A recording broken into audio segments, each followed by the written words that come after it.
Pak Den, ini inisiatif untuk membuat kafe. Ini bagaimana awalnya Pak Den? Awalnya kita tuh sama Disperindak Provinsi ya, Oh, ditawarin kolaborasi sama pegiat kopi di hilir, kafe-kafe lah. oh, Terutama yang terlibat di situ kan kalangan muda, milenial. hmm, Dimana penyajian kalau orang tua mah petani, taunya tubruk aja titik gitu kan. Yang penting petani. kopi diseduh gitu, ditinyuh gitu Oh, kan. tinyu gue.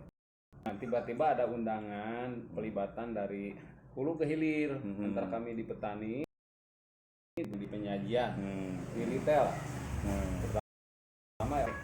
Nah, awalnya dari situ kami dilibatkan, dikolaborasikan dengan barista lah, mengenal alat dan sebagainya. Sehingga ketika di acara juga kita ditanya apa penjualan dan lain sebagainya, itu kita mah bicaranya ton kan gitu. Sementara orang-orang di hilir itu pegiat-pegiat kopi kilogram gitu kan, berapa per 100 gram gitu kan. Kalau kita berapa per ton gitu kan, karena memang otak gitu. Awalnya dari situ. Jadi tertarik untuk dibuat seperti ini. Iya. Jadi mulai mengenal alat, oh begitu alatnya, sampai-sampai kan kita mah heran ketika kopi lebih satu biji aja diambil sama barista gitu karena di gram. Jadi per satu sajian itu ada yang 12 gram, 18 gram, espresso itu 18 gram. Rasionya juga diatur, ada yang 112, ada yang 115. Ketika yang udah peminum kopi, penikmat kopi itu rata-rata 112. Jadi kalau 10 gram itu airnya 120 cc nantinya. Jadi Mililiter. awalnya Pak Den ini hanya sebagai petani saja, jadi Petani. baru tahu alat-alat gitu. Baru Setelah tahu. masuk Itu ke di dunia. 2017 CDM Java Kopi Festival Oh, gitu. di Trans Studio Mall waktu itu. Nah, lantas Indah Kabupaten, Dinas Perkebunan Kabupaten, beliau pun melibatkan kami gitu untuk lebih sering ke event-event terakhir. Kita dilibatkan oleh bidang kebun, itu Dinas Pertanian, bidang perkebunan di JCC Jakarta Convention Center, di acara APKASI ya, terakhir itu APKASI, Asosiasi Pemerintah Kabupaten Seluruh Indonesia. Bandung Barat itu juara umum waktu itu di JCC. Ya, kabarnya ini sudah nyampe ke luar negeri, bagaimana? Tahun Bisa diceritakan? 2018 itu diikut sertakan di Belgia, itu sama Indah Daglo ya, perdagangan luar negeri di saat Pak Kadisnya di sana. Di sana sama Bayer juga kepake kopi Bursa itu. Lantas 2019 kita diundang di WOC, World of Coffee Festival di Berlin, tawarin, ya kita ikut ke sana, dan di sana itu yang terlibat 36 negara. Karena kopi Java Preanger ya, kopi Java Preanger itu sejak 2016 sudah booming karena ikut kontes di SCAA di Atlanta. Atlanta itu 4 kategori kopi Java Preanger itu juara. Sehingga kalau seandainya kopi Java Preanger kopi juara itu bukan klaim-klaim, hasil kontes. Memang benar. Bulan 3 2016 itu kontes. Pak, bisa dijelasin seputar Java Preanger itu maksudnya gimana Pak? Java Preanger itu brand kopi Jawa Barat. Jawa Barat. Nah, cuman ada dua kearifan lokal gitu. Ketika Bandung Selatan itu masuknya kategori Bandung, kalau Bandung Utara itu Sunda Mountain. Itu semuanya ada 11 gunung masuk di IG, dan IG itu indikasi geografis ya. Masyarakat perlindungan indikasi geografis membuat brandnya ini Java Preanger. Sehingga produsen kopi di Jawa Barat Disebut idealnya menggunakan Java Preanger, terutama yang di 11 gunung, Bandung Highlands sama Sunda Mountain itu, karena ada SOP. Makanya Jawa Barat itu mau Puntang, mau Malabar, Kamojang, Burangrang, Tangkuban Perahu, dirasa itu hampir sama karena SOP-nya sama. Terkecuali ada pegiat kopi yang punya inisiatif dengan cara berbeda, punya inovatif tersendiri. Ketika misalkan di sekeliling kopi itu kita mau tanamin jeruk, kita mau tanamin apa gitu, sehingga nantinya akan terkontaminasi nih rasa sama aromanya ke kopi. Itu itu ada yang berbeda, punya karakter tersendiri gitu. Pak, masuk suasana PPKM ini Pak, Iya. para petani bagaimana kondisinya, atau bisa dijelaskan Pak, apa ada penurunan kualitas atau penurunan? Kalau kondisi petani pada umumnya eksis di kegiatannya masing-masing, dia bercocok tanam seperti rutinitas biasa. Cuman yang terasa itu di saat panen, ketika ekspor, di saat PSBB dulu kan tutup total ya, Tutup 2020 itu tutup total, sehingga kita mandek. Harga pun sangat-sangat di bawah harga dasar gitu. Nah sekarang PPKM pun belum terasa ada peningkatan. Cuman kalau produksi mah tetap keluar, dikirim ke distributor gitu ya, ke eksportir. Cuman kesananya mungkin masih mandek, sehingga harga belum normal. Belum normal gitu Iya. ya. Itu aja kalau kegiatan aktivitas petani biasa-biasa saja, cuma di pasar, di harga gitu masih terasa belum normal. Artinya pendapatan petani menurun dong Pak? Sangat menurun. Berapa persen, ada perkiraan nggak Pak? Kalau penurunan baik di produksi untuk tahun ini, Betul. semua di sentra kopi produksi menurun lebih dari 50%. Di harga juga, harga justru di awal kita mah kebetulan kan bulan 3 itu udah panen, bulan 6, bulan 7 itu udah habis. Di saat bulan 7 itu kesininya harga agak menaik, agak menanjak, cuman kita udah habis gitu. Jadi belum normal seperti biasanya aja. Jadi harga-harga juga termasuk berubah. Produktivitas tahun ini menurun. Cuman tahun depan mungkin, tahun depan akan ada panen raya lah sebetulnya. Kalau dibarengi dengan harga ya insya Allah. Bisa tahu Pak harganya Pak, sebelumnya berapa, sekarang berapa gitu Pak? Harga itu kalau harga beli kita ceri itu di saat normal kita sampai 8.000 per kilogram ceri. Yang masih biji? Ya. Yang dipetik gitu. Yang dipetik itu yang masih biji. Sampai 8.000. Terendahnya itu sampai di 5,5 per kilo gitu ya. Nah sekarang berubah jadi berapa?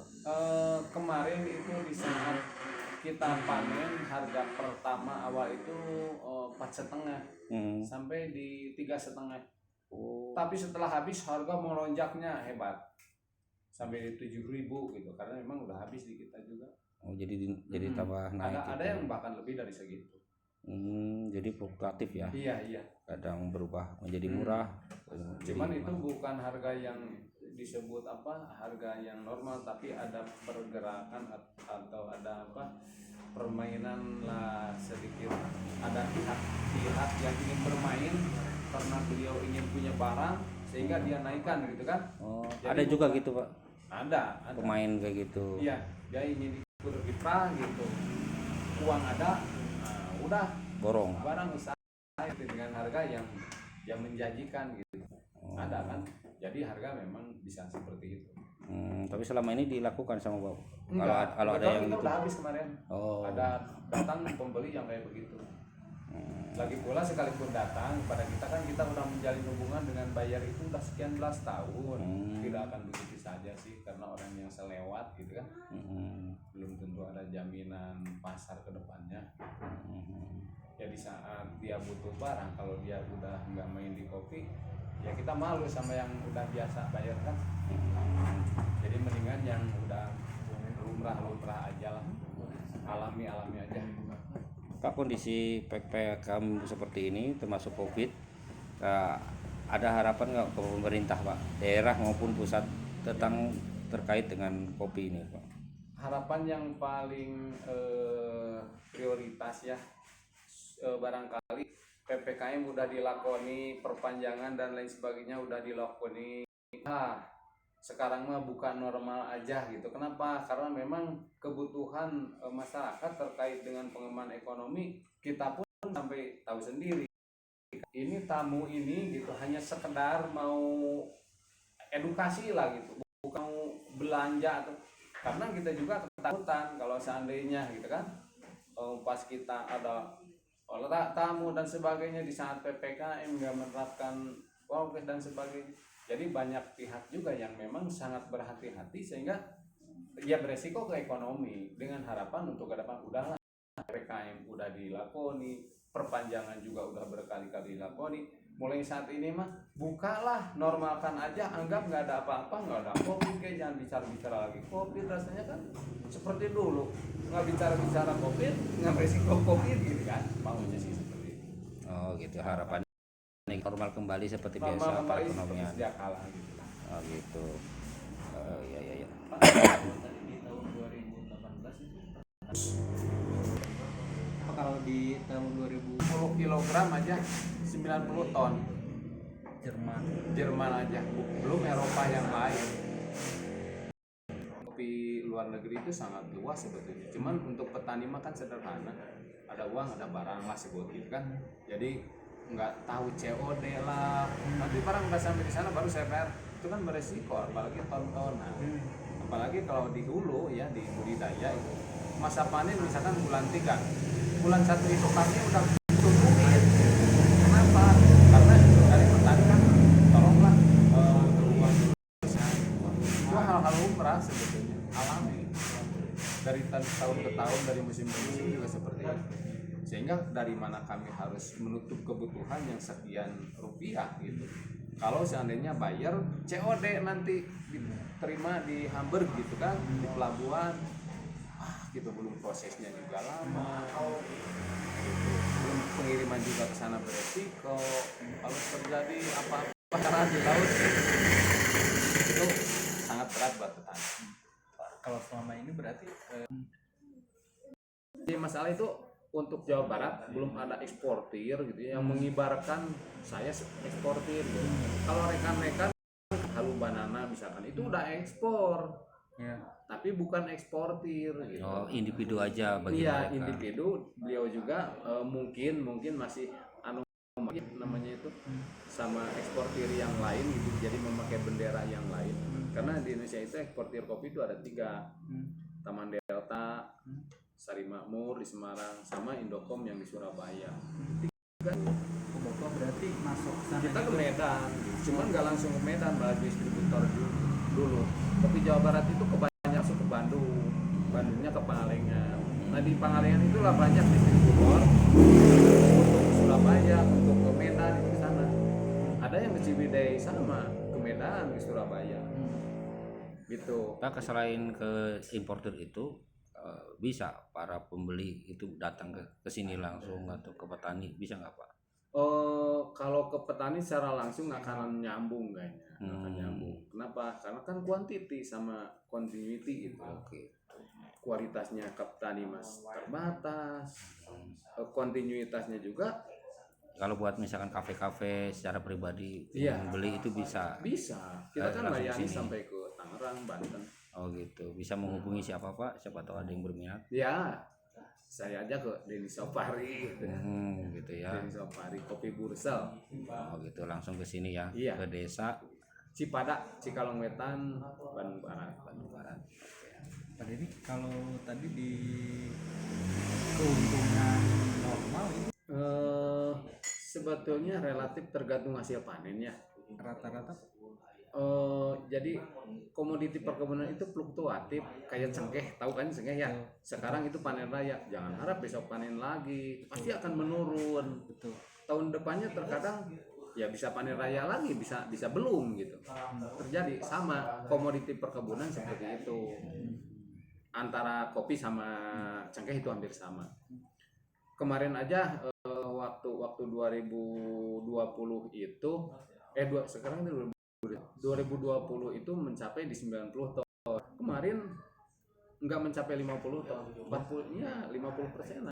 Akibat dari ya karena Enggak, bukan akibat, itu Fluktuatif. fluktuatif alam aja. alam. Nah, cuman tahun depan tak akan kembali lagi ke panen raya, bisa jadi di atas 100 ton. Kalau kemarin 90, ada peningkatan bisa jadi 100 ton atau lebih. Nah, cuman akan kembali ke titik 90 atau lebih gitu. Dalam 1 tahun itu panen raya berapa kali Pak? Cuman 1 kali 1 tahun, cuman di masa panen itu terjadinya 6 bulan. Jadi dari mulai bulan 3 sampai bulan 8 gitu. Terkadang bulan 2 udah mulai sampai bulan 8. Itu per 10 hari. Atau yang dipetik merah itu yang bagus itu sampai di 15 hari. Per 15 hari petik, 15 hari petik. tadi Kruton itu gabah kering, jadi udah dipetik merah, terus perambangan yang mengambang dipilah tuh yang tenggelam yang bagus. Nah itu yang diolah. Setelah diolah, dikupas kulitnya, dijemur. Nah itu keringnya kadar air sampai di 18 sampai 20% kadar air itu siap dijual. Karena kita belum bisa mengolah langsung ke green bean secara global, secara banyak gitu. Kenapa? Pertama mesin, kedua belum sekian ton per jam gitu kan. Terus lagi ditunggu sama keuangan. Kalau dibikin green bean itu harus proses lagi yang panjang. Sementara kita jangankan untuk ke depan, kemarin aja udah pada tolonglah cepatlah gitu kan. Jadi sebelum panen dulu, sebelum panen juga udah dimohon. Apalagi udah ada uang,